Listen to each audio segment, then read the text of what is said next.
So let's talk about the things you have to get used to in the new Toyota Tacoma, the redesigned Tacoma.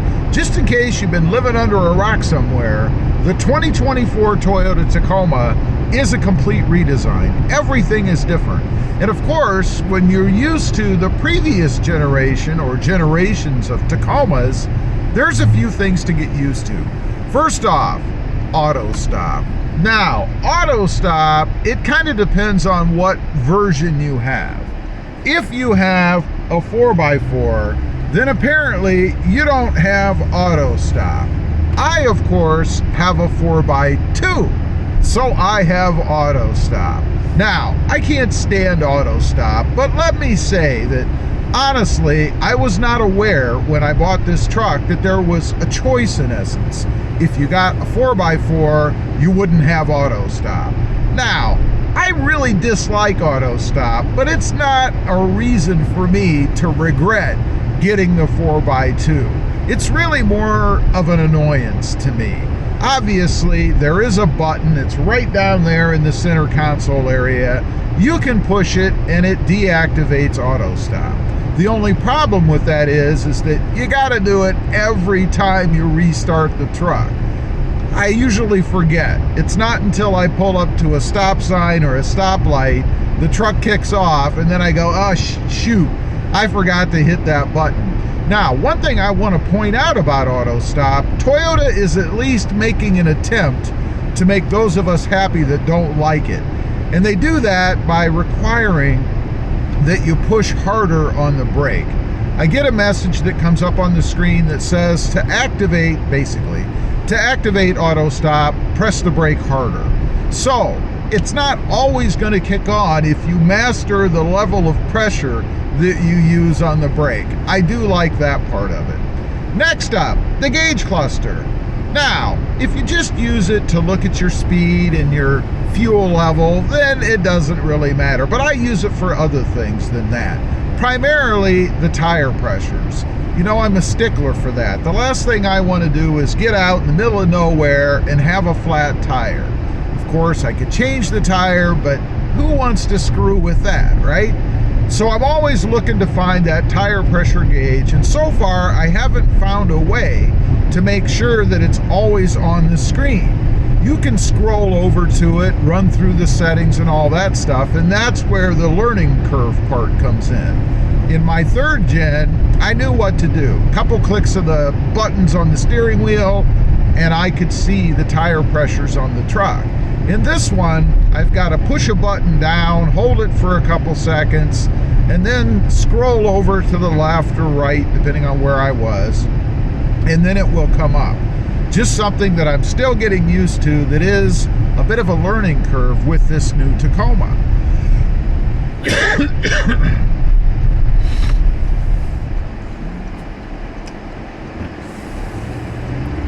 Next up is the power. And it's a good thing. It's not a bad thing at all. But I have found a couple of times when I've been in a hurry and I'm at a stop and I'm taking a turn left or right, I get on the accelerator a little bit and I actually start to spin.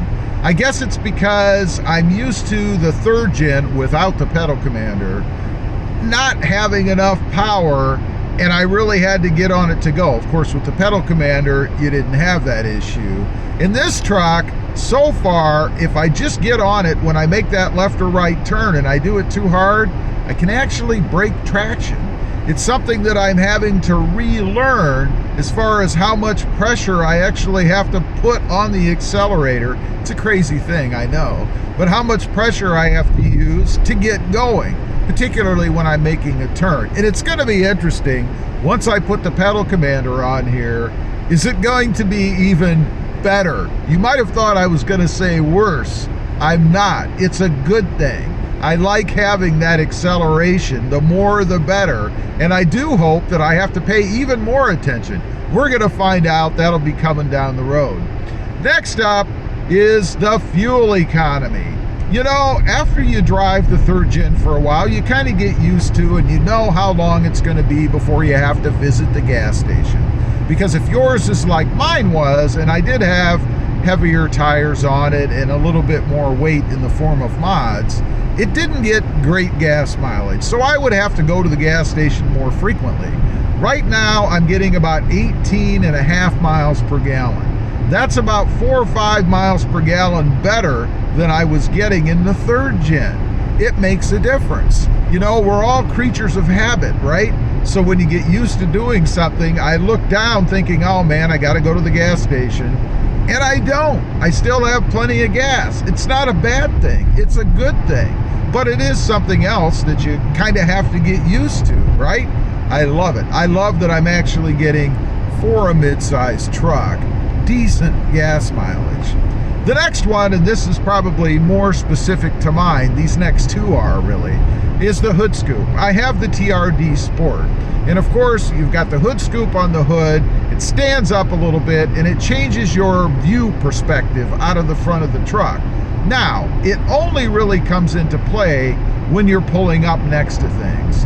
For me, if I'm pulling in the garage, and obviously I want to be able to see so I don't go through my garage, it makes a difference. When I park outside, I park up against the garage door, and obviously I don't want to hit that. Have you ever seen garage doors at people's houses that have dents all over them, or they're all bent up and stuff?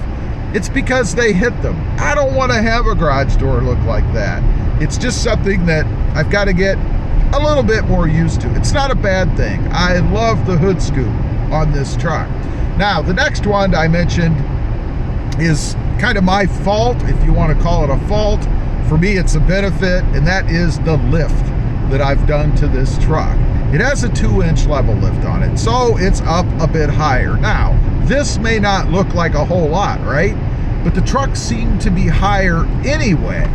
I had to kind of step over awkwardly the steps that I have on the truck because I don't use them to get in. I find that if I do, I'm too far up above the entryway of the cab, and it's really more cumbersome to get in. Getting out, I kind of slide over the seat and put my other foot over that or on that side step, so it does help a little bit. But now, with this 2-inch lift, I find it's really quite a stretch to reach my leg up over the seat, or not the seat, but the side step, and actually get in the truck. I'm trying to decide whether it would be easier to not have that side step there at all, because I think with the lift on the truck, it's kind of in the way now. It's not a bad thing. I mean, I love the look of the truck, and the only reason rather that I haven't removed it yet is because I do use it getting out. And I think if I did, if I removed it that is, then I would be just kind of sliding or falling out of the truck when I get out. That's gonna put more wear and tear on the seat, and I'm really not into doing that. I don't want to ruin the seats just because I took a side step off. So that's kind of to be determined, I guess, as to how I'm going to deal with that. Otherwise, there's not a whole lot to relearn with this truck. I mean, the radio is pretty intuitive. It's very much like the other one as far as operation, and it should be, right? I mean, it is just a radio. Although I will say, years ago, I had a couple of Audis. Those radios, those systems were so complicated, I really never learned how to use them. Not so in the Tacoma, not really a learning curve with that at all. Anyway, leave a comment. If you've recently picked up the new Tacoma, the 2024, do you find there's anything to relearn about driving this truck, or did you just hop in and you already knew everything? I'd just be curious to know. Thanks for watching. Stay safe out there. Bye.